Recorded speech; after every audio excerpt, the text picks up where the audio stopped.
안녕하십니까. 1월 21일 목요일 오늘의 와플터치 본문은 출애굽기 34장 1절부터 16절까지입니다. 오늘 본문에서는 하나님께서 모세와 다시 한번 계약을 맺으십니다. 우리식으로 표현한다면 계약서 찢어버렸다가 다시 계약을 맺는 거죠. 계약서 찢어버렸던 이유는 앞에서 있었던 금송아지 사건 때문인 거죠. 정확히 표현한다면 십계명이 새겨진 돌판, 이것이 언약의 표라고 할 수 있는데 이 계약서를 돌판을 깨트려 버렸던 거죠.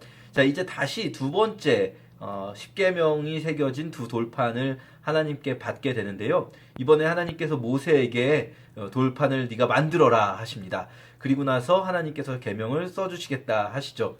그리고 모세가 올라가서 하나님을 뵙고 하나님과 계약을 하는데요. 여기서 좀 독특한 장면이 나옵니다. 5절에 보시면요.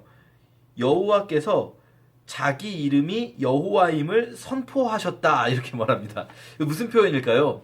나는 여호와다 이렇게 선포하셨다는 거예요.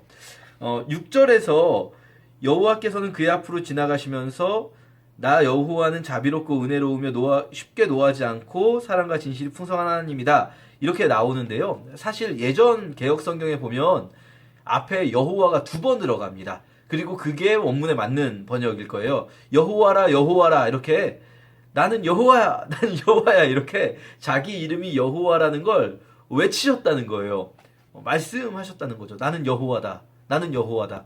이 여호와라는 말은 앞서 이미 3장에서도 알려주셨지만 스스로 있는 자, 또 어떤 항상 존재하는 옛적부터 지금까지 누군가에 의해서 존재하게 된 것이 아니라 늘 스스로 계신 분, 이런 의미가 담긴 뜻일 거예요, 아마도. 그렇다면 여호와다 여호와다 이렇게 자신의 이름을 선포하셨다라는 것은 어떤 의미가 있을까요? 그 의미가 사실 이 뒤에 나오는 거죠.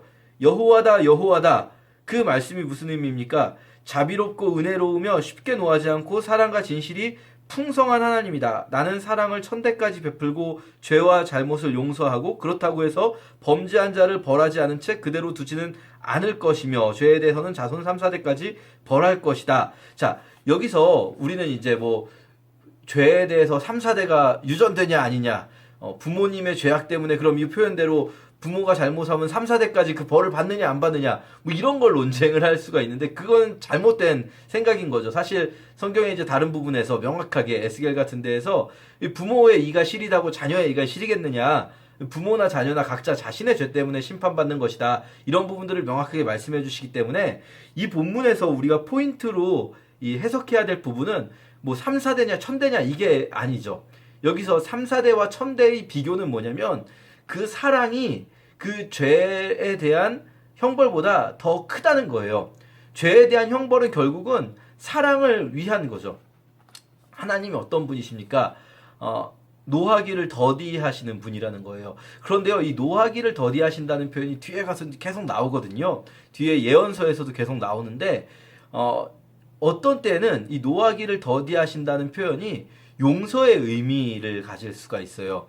하나님은 당장 화내시는 게 아니라 기다려주세요. 화를 내시긴 내시는데 기다려주세요. 왜냐하면 이들이 스스로 회개해서 돌아온다면 용서하시려고요. 그런데 또 노하기를 더디한다는 말 속엔 반대의 의미가 또 있어요. 기다려주시지만 그렇다고 해서 그냥 놔두시지 않으세요. 분명히 언젠가는 끝까지 회개치 않는 자들을 반드시 징계하실 거예요. 이것이 이 노하기를 더디한다, 이 표현 속에 들어있는 거죠. 근데 그게 지금 왜 이 말씀이 나올까요? 지금 이 상황 속에서 나는 여호와다 여호와다 여호와다 이것을 선포하는 것과 하나님의 사랑이 천대까지 이른다는 것, 용서하시는 하나님이라는 것, 왜 말씀하십니까? 아마도 이 부분은 여호와의 의미와 함께 생각해 본다면 이렇게 해석할 수 있을 것 같아요. 여호와, 계시는 분이에요. 계시는 분, 항상 계시는 분, 스스로 계시는 분, 그분이 우리가 지금 이 금송아지 사건을 통해서 하나님을 떠났단 말이에요. 하나님을 버린 것과 마찬가지죠. 그렇다고 해서 이분이 이제 더 이상 우리와 안 계시지 않겠다는 거예요. 계시는 분이에요. 나는 지금도 함께 있다. 나는 지금도 너희와 함께 있다. 나는 여호와다. 나는 함께 있다는 거예요. 그러면서 하시는 말씀이 나는 용서하는 자다. 내가 나를 버린 너희와 여전히 함께 있다. 나는 여호와로서 너희와 있을 것이다. 라고 말씀하시는 거죠.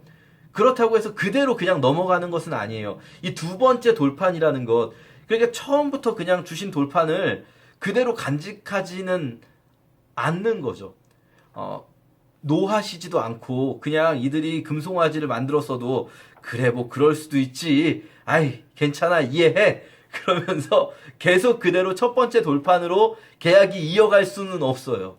잘못한 것에 대해서는 분명히 그 대가가 있어야 해요. 그래서 첫 번째 계약의 돌판은 깨트려 버리셨어요. 하지만 그렇다고 해서 하나님은 우리를 떠나지 않으세요. 여호와시기 때문에 항상 계시는 분이시기 때문에 말씀하시는 거죠. 나는 여호와다. 나는 여호와다. 내가 함께 있겠다. 다시 한번 너희와 언약을 맺겠다는 거예요. 나는 용서하는 하나님이다.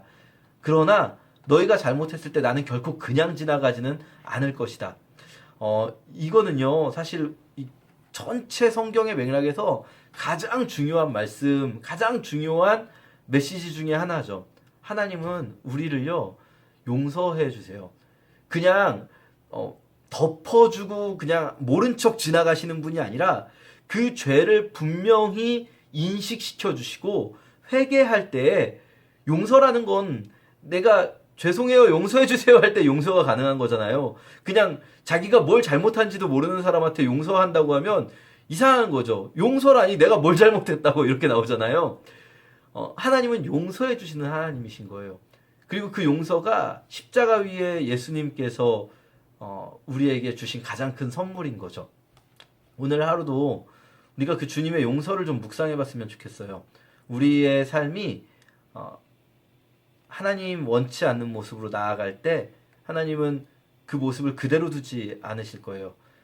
우리를 때로는 징계하실 수도 있죠. 하지만 그 모든 징계와 또 그 모든 하나님의 계획 속에서 끝에는 사랑과 용서가 있을 것이라는 걸 믿고 우리가 오늘 하루도 십자가와 함께 살아가면 좋겠습니다. 감사합니다.